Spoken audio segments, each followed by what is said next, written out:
A scatter plot is a quadrant 1 graph of two variables plotted together as ordered pairs. For instance, in this particular graph, which shows shoe size versus the intelligence quotient of 23 adults, shoe size is the x variable, which starts at 0 and goes up to shoe size 14, and the other variable is the intelligence quotient of that person, which starts at 0 and goes up to 160. We can look at a scatter plot like this one. Does homework completion improve test grades?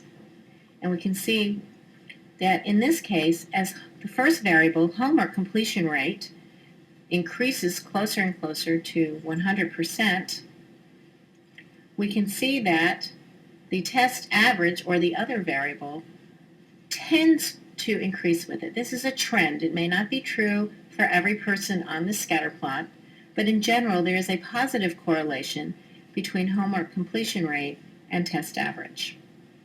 On the other hand, if we look at pulse rate and age, we can see a different trend.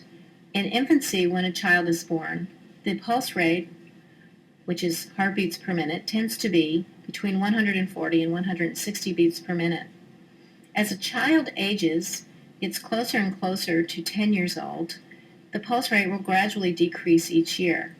After a child hits puberty and reaches adulthood, the pulse rate tends to level off for life at somewhere around 72 beats per minute.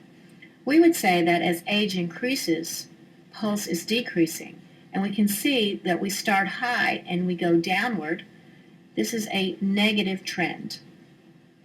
Back to our original scatter plot, we see a totally random trend, or no trend at all.